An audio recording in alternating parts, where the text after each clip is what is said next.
came to me in 1973, following what is called the occupation of Wounded Knee. We call it the liberation of Wounded Knee, to put a stop to the murders, harassment, drive-by shootings that were taking place there long before we had gangs forming in many metropolitan areas across America. They were attempting to get rid of the American Indian movement, and particularly the traditional people. And I didn't get my name at childbirth, as all of us original people should have. My father was a victim of the boarding school system. He went to Carlisle. He was there when Jim Thorpe and others were there. And my mother was kidnapped when she was just a young girl. Like hundreds and thousands of your aunties and uncles, grandmas and grandfathers were. And put in, they call a boarding school. She was there for 9.5 years. And as a little boy growing up, I'm one of 12 children. I have 4 other brothers and 7 sisters. I'm the kind of the middle child. I often wondered what happened to my mother and my father, because they never talked too much about the boarding school system and what it did to them. They didn't want us to know that. They didn't want us to speak our language. They didn't want us to practice our age-old traditional way of life, our ceremonies. They didn't want us to have Indian names. They didn't want us to grow long hair. They didn't want us to drum and sing, participate in dances, Medewan ceremonies, sun dances, because they all thought that we would be punished like them.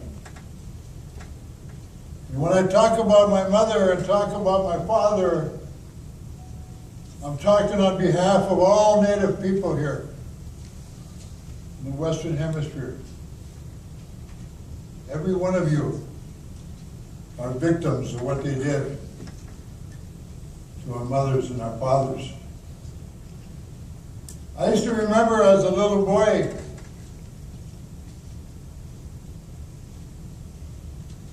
trying to go to sleep at night when the old people would come to my house, old lady Big Bear, Mrs. Mitchell, Mrs. Smith.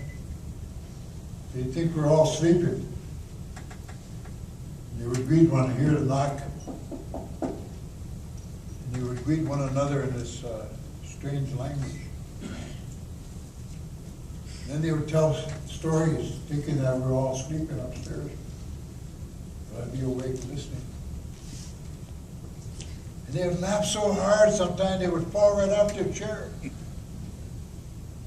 Sometimes they would even cry. They were so happy. Then the alarm clock would go off. I could hear them hollering for us to get out of bed. Time to go to school. St. Benedict's Mission. That's where I had to go. Mom, I heard you talking to Lady Big Bear last night. Mrs. Mitchell, Mrs. Smith. Oh, you guys were having such a wonderful time. You were laughing, crying, so happy. What were you talking about? Ask her, what you talking about? You're talking to Anishinaabe or gibberish language. Oh, forget about that. Go to school, study hard. Who knows, you might be president, huh? How many of us have been told that? You'll be somebody great someday. Then when the storms would come, or it was going to rain, or she could hardly walk. Her knees used to swell up. Wow, what's wrong with your legs? Oh, it's just that arthritis, she'd say. Never wanted to tell us. When the American Indian movement formed, my mom had a hard time dealing with that. I think I was in the first 2 years of the movement, I think I had 46 federal indictments against me. I was arrested 42 times by the Minneapolis Police Department. She thought I was crazy. There's something wrong with me. Because we started to want to have our own schools. We knew the educational system was never, ever going to change their curriculum because they don't want their own children to know the truth, what they did to Indian people. They didn't want that. My mother said every time she finally, after she saw the movement started, things started to change a little bit.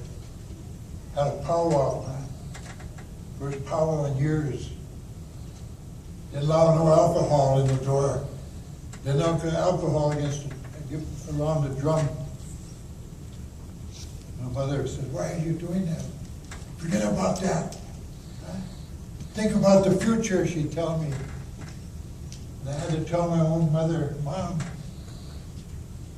if we forget about our past, we'll never have a future." That's what I believed into. I learned that in prison. I learned that in solitary confinement from a full-blooded Indian boy that was there. We first formed the first Indian studies program in America. In a prison. I was in solitary confinement when they approached me. This white caseworker, his name was James Donahue.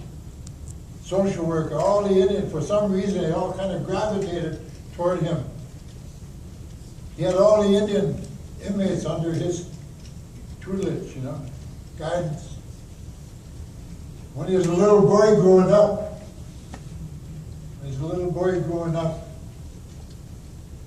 he caught some kind of rheumatic fever, some kind of sickness crippled him.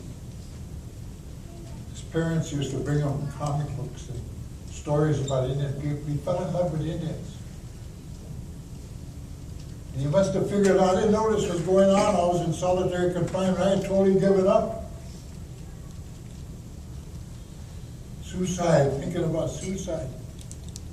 Even attempted to cut my own wrist. Thought this is the way I'm going to live. This is where I'm going to be the rest of my life. I didn't want to talk to anyone. Psychiatrists, everybody that come up to see me in solitary confinement wouldn't even have anything to do with it. So all you had was a little peephole in the door. They would come and take your mattress away during the day. So all you had was a wooden slab to lay on, take your clothes from you. This young man, I heard one day, I come to laying there, and I heard somebody whistling, "You are my sunshine." What the hell is going on here? I wouldn't answer the guy. Pretty soon he was calling my name. Is there a Clyde Bellecourt here? I wouldn't answer him. I didn't want to talk to anyone. Irritated me, kept whistling. Finally, I went up to the door and I peeked through that little peephole there. Darkness. I said, "I'm right here. I want to talk to you." "What about?" Started telling me about this white caseworker. I didn't want to hear stories like that. Or he felt that maybe if we started some kind of a Indian studies program, teach Indian people about their creation story, about their language, about their culture, about their tradition. Maybe they'd feel proud of who they were and want to go on to higher education, want to go into Alcoholics Anonymous and drug prevention, take counseling, go into more skilled and technical trades, start taking correspondence courses on the University of Minnesota that would offer and do something about their life, and all of them were repeat offenders. I grew up with them at 11 years old. State training school, the reformatory, to a prison, and finally to the big house. We had the best basketball, best football, best baseball, best boxing team. They used to bring in professional fighters, and we'd whip them.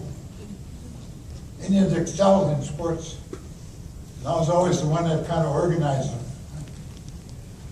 So they had to come see me because they couldn't form this group, I found out, because nobody knew them, nobody trusted them.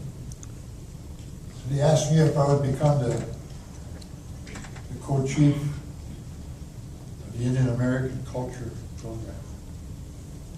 What the hell is that? I don't know anything about culture. Nobody's ever taught me anything.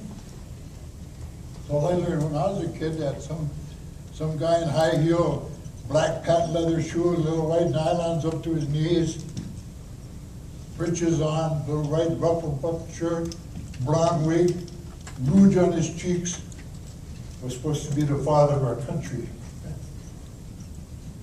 My dad was 6'4", giant of a man, a warrior, chief. He didn't look like Boy George. Never did he ever teach me anything about the contribution that Indian people made to modern day society, or the form of government that we had. That we were only one of the people in the whole world had no alcohol in our culture. Nothing like that was taught. I said, I don't know. Anybody says anything bad about Indian, well, have to fight with me. I don't care if they're guard, superintendent, anyone. I didn't even want to live anymore. I said, I don't know anything. Well, we're going to teach you. Bought me a book about William Whipple War and the history of the Ojibwe Nation. A true story. You know, when you're in solitary confinement, the only thing they give you is a Bible. So that book became my Bible. I read it over and over. Pretty soon I read Black, they bring me Black Elk Speaks. About 3 or 4 weeks later, they got permission from the associate superintendent to release me from solitary confinement, put me back in a power plant where I was working to become a first-class engineer. My protest worked. It led me out to help form the first Indian Studies program in America.